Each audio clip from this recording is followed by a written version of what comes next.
नमस्कार दोस्तों, इस वीडियो में हम श्रीमद् भगवद गीता के पहले अध्याय का तीसरा श्लोक समझने की कोशिश करेंगे।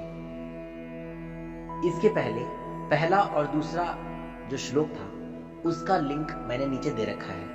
अगर आपने उसको नहीं सुना है और आपको इच्छा हो रही है समझने की तो आप उसको सुन सकते हैं। तो श्रीमद् भगवद गीता का तीसरा श्लोक पहले अध्याय का क्या कहता है, सबसे पहले मूल श्लोक को समझते हैं। मूल श्लोक पश्येतां पांडुपुत्राणामाचार्य महती चमुं व्यूढ़ां द्रुपदपुत्रेण तव शिष्येण धीमता। जिसका मतलब है, हे आचार्य, आपके बुद्धिमान शिष्य द्रुपद पुत्र धृष्टद्युम्न के द्वारा रची हुई व्यूह रचना से खड़ी हुई पांडवों की इस भारी सेना को देखिए। जाहिर है, इसके पहले जो हमने समझा था, जब धृतराष्ट्र ने इनसे कहा संजय से कि संजय आप बताइए कि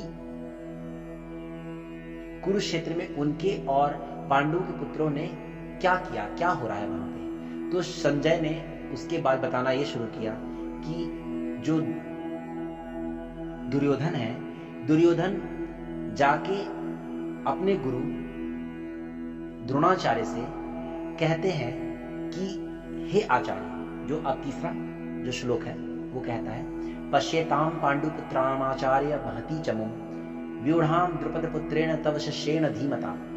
हे आचार्य, आपके बुद्धिमान शिष्य द्रुपद पुत्र धृष्टद्युम्न के द्वारा व्यूह रचना से जो खड़ी हुई पांडव की भारी सेना है उसको देखिए। वास्तव में दुर्योधन की यह मूर्खता है कि वह द्रोणाचार्य को पांडवों की सैन्य रचना के विषय में विस्तार से बताए। हम आगे देखेंगे कि वह आवश्यकता से अधिक बातें करता है, जो युद्ध के परिणाम के विषय में उसके संदेह का स्पष्ट लक्षण है।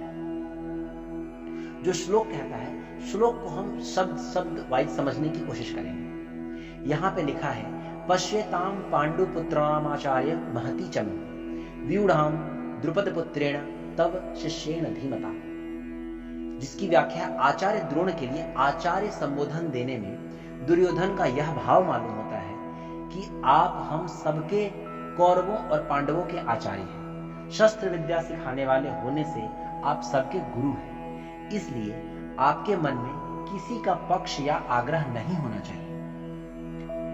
तव शिष्येण धीमता, इन पदों का प्रयोग करने में दुर्योधन का भाव यह है कि आप इतने सरल हैं कि आपने मारने के लिए पैदा होने वाले धृष्टद्युम्न को भी आपने अस्त्र शस्त्र की विद्या सिखाई है, और वह आपका शिष्य धृष्टद्युम्न इतना बुद्धिमान है कि उसने आपको मारने के लिए आपसे ही अस्त्र शस्त्र की विद्या सीखी है। द्रुपद पुत्रेण, यह कहने का आशय है कि आपको मारने के उद्देश्य से ही द्रुपद ने याज और उपयाज नामक ब्राह्मणों से यज्ञ करवाया, जिससे धृष्टद्युम्न पैदा हुआ। यही द्रुपद पुत्र धृष्टद्युम्न आपके सामने प्रतिपक्ष में सेनापति के रूप में खड़ा है। यद्यपि दुर्योधन यहां द्रुपद पुत्र के स्थान पर धृष्टद्युम्न भी कह सकता था, तथापि द्रोणाचार्य के साथ द्रुपद जो वैर रखता था, उस वैर भाव को याद दिलाने के लिए दुर्योधन यहां द्रुपद पुत्रेण शब्द का प्रयोग करता है। वो जानता है कि अब वैर निकालने का अच्छा मौका है।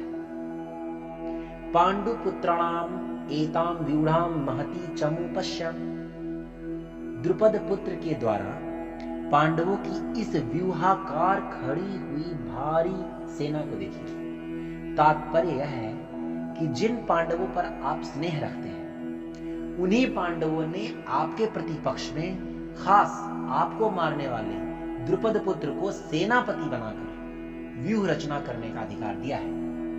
अगर पांडव आपसे स्नेह रखते तो कम से कम आपको मारने वाले को तो अपनी सेना का मुख्य सेनापति नहीं बनाते, इतना अधिकार तो नहीं देते। परंतु सब कुछ जानते हुए भी उन्होंने उसी को सेनापति बनाया है। यद्यपि कौरवों की अपेक्षा पांडवों की सेना संख्या में कम थी, अर्थात कौरवों की सेना 11 अक्षौहिणी थी और पांडवों की सेना 7 अक्षौहिणी थी। तथापि दुर्योधन पांडवों की सेना को बड़ी भारी सेना बता रहा है। पांडवों की सेना को बड़ी भारी।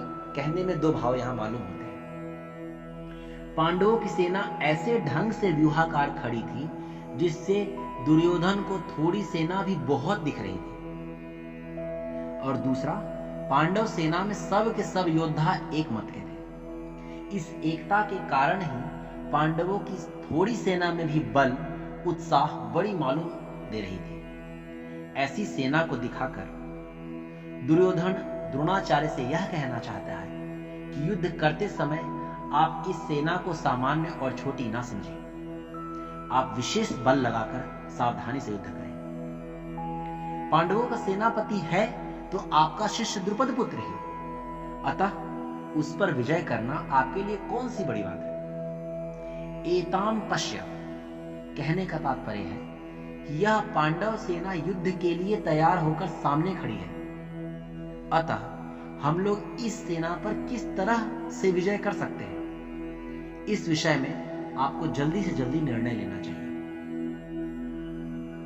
द्रोणाचार्य पांडवों की सेना को देखने के लिए प्रार्थना करके अब दुर्योधन उन्हें पांडव सेना के महारथियों को दिखाता है। इस श्लोक में जो श्लोक तीसरा श्लोक है और इसका मूल श्लोक कहता है, पश्येताम पांडुपुत्राणामाचार्य महती चमुं व्यूढ़ाम द्रुपद पुत्रेण तव शिष्येण धीमता। जिसका मतलब है, हे आचार्य, आपके बुद्धिमान शिष्य द्रुपद पुत्र धृष्टद्युम्न के द्वारा व्यूह रचना जो खड़ी हुई है, ये इन पांडवों की भारी सेना को देखिए। यानी कि जो अभी हमने पहले देखा था, सबसे पहले संजय से धृतराष्ट्र पूछते हैं कि बताइए वहां पे क्या होगा। अब दुर्योधन द्रोणाचार्य के पास जाते हैं और वो कहते हैं कि हे गुरु, आप ये देखिए सामने कितने सेना के लोग खड़े हैं। तो दोस्तों, ये तीसरा श्लोक था। आने वाले वीडियो में मैं चौथा श्लोक बताऊंगा, और अगर आपने पीछे का श्लोक नहीं देखा है, उसकी व्याख्या समझना चाहते हैं, तो उसका लिंक हमने इस वीडियो में दे रखा है। आप उस लिंक को फॉलो कीजिए और उस श्लोक को समझने की कोशिश कीजिए।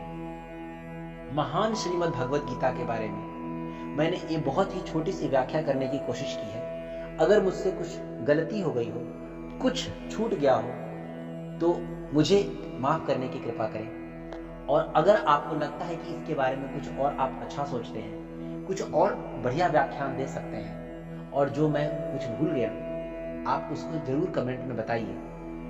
मैं अगले वीडियो में चौथा श्लोक बताऊंगा और उसके हिंदी में समीक्षा करने की और समझाने की कोशिश करूंगा।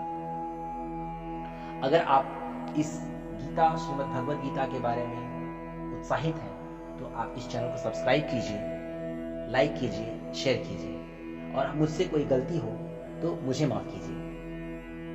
अभी के लिए धन्यवाद।